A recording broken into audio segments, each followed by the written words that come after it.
Hello, welcome everybody. I'm Virginia Doran, your host for this episode of To the Point, a show produced by the American Acupuncture Council that we all want to be acknowledged and be grateful for. And today I'm doing a show with a special guest, Radha Thambirajah. And if anybody doesn't know Radha's accomplishments and history in the field of acupuncture, it's quite impressive. She was born in Sri Lanka, but she studied medicine in China with a specialization in acupuncture, graduating in 1970. She was the first acupuncturist in Sri Lanka and became very well known there, despite some initial opposition. And in 1980, she opened her own acupuncture school there.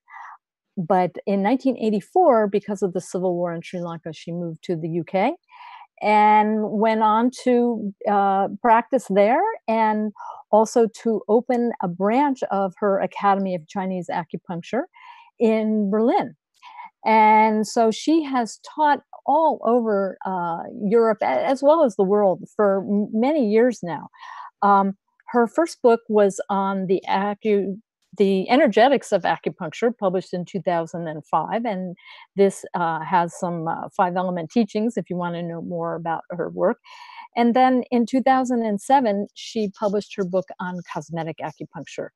And her books have been republished and translated into multiple languages besides English, German, Spanish, Korean, Greek. I mean, she just teaches all over the world, and she's really quite a force of nature in that regard. So many of the people, because she started really teaching acupuncture so early on in Europe, most of the people that are the experts in the field now or that have schools were her students originally. So it's with great pleasure that I introduce Radha Thambirajah to you.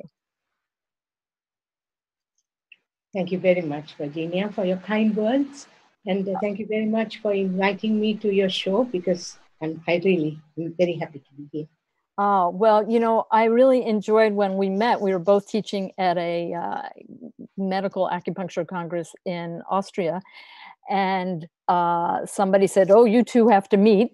And they were a little worried. Oh, was it going to be, tense between us? And, not at all. We both really warmed up to each other. So being that she's the first person to publish in English on cosmetic acupuncture, I wanted her to be my first guest.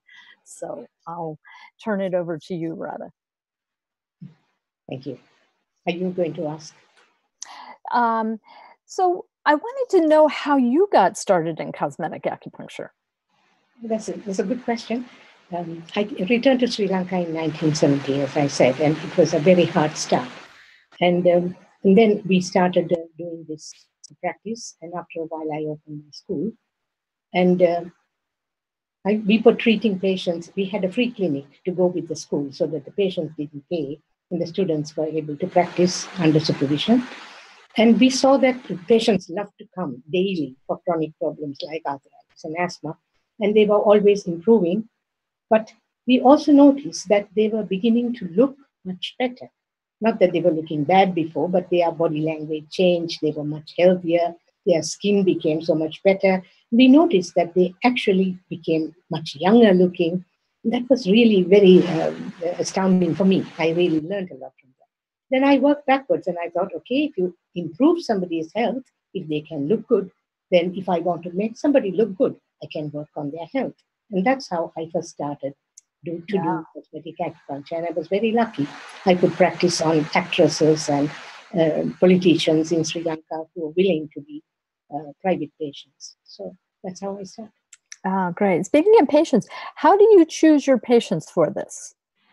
Well, are there parameters you use or contraindications or something that? Yeah, I don't always have the luxury of choosing, because everybody who comes wants to look 20, no matter how old they are. But I found that if I had a choice, I will always go for the good 65 than the bad 45. Because a person who is 65, who looks like 45, already knows how to look after their skin, to look after their diet, their health. They They value their health. And therefore, whatever I do in them, they will improve, and it will be a lasting result that I will get. But if I treat a bad 45, they have already abused their health. They have been smoking, they have been drinking, they have not been sleeping properly, eating properly. So whatever I do, even they improve, the looks improve, it will not last very long. So if I had a choice, that's what I would go for. Yeah. And now, how do you, or I should say, why do you include 5-element in your approach to cosmetic acupuncture, or how do you include 5-element for your approach? Basically, I'm a 5-element practitioner. That's what I do for my bread and butter. I treat everybody from backache to headaches, or from infertility to skin problems. So, and I use 5-element theory for all of this. And my book is on 5-element theory, made easy to understand, because it's not so complicated as people make it out to be. So we talk about climatic factors, for instance, and we talk about damp. Everybody talks about damp.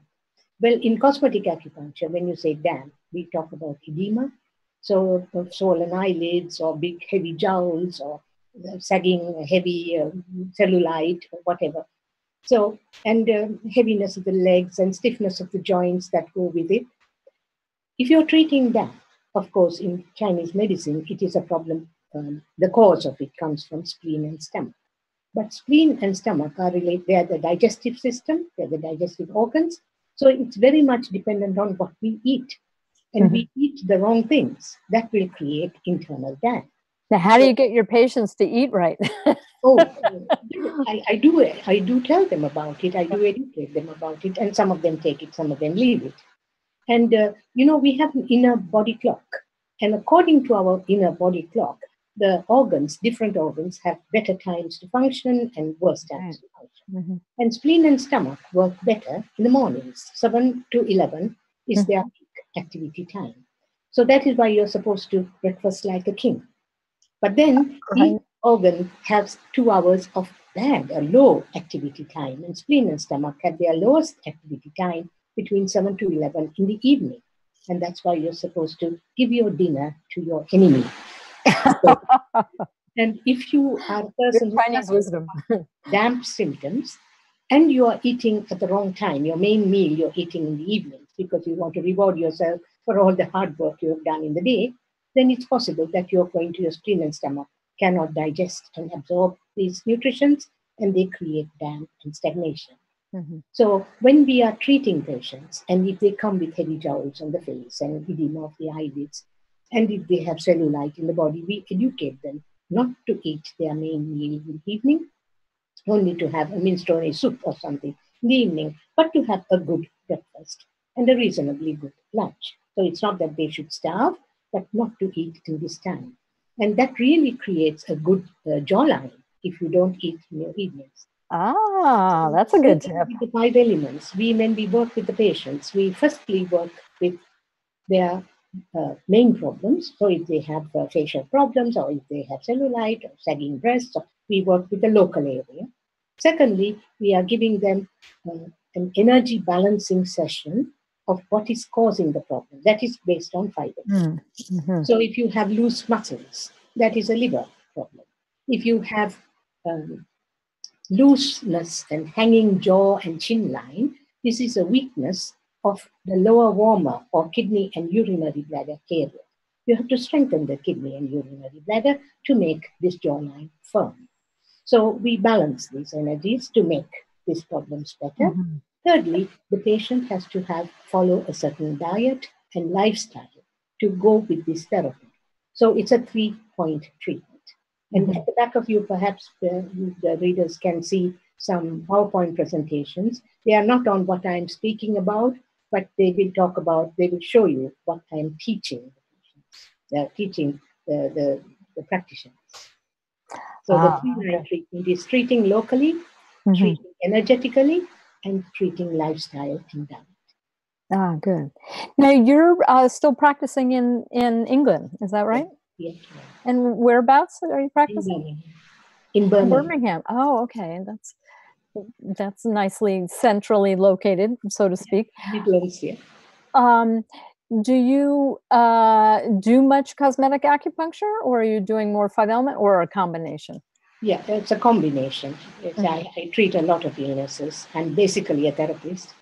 And the 5 elements, the cosmetic acupuncture is if anybody has requests. In certain seasons, like in summer, I would have a lot of patients, and other times people don't come so much.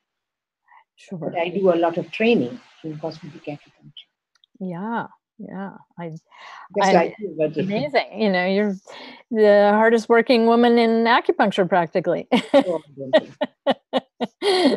There's a saying, hardest working person in show business. So I'm just making a joke about that. But and so you both teach and have written about cosmetic acupuncture for the body, then? Yeah.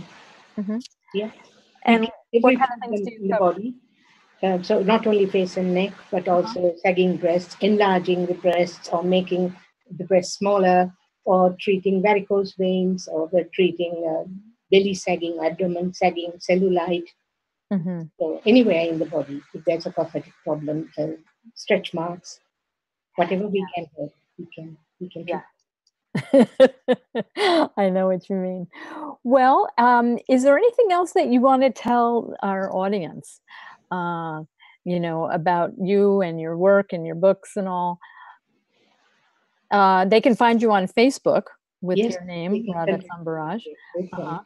And but anything you want to kind of convey to them?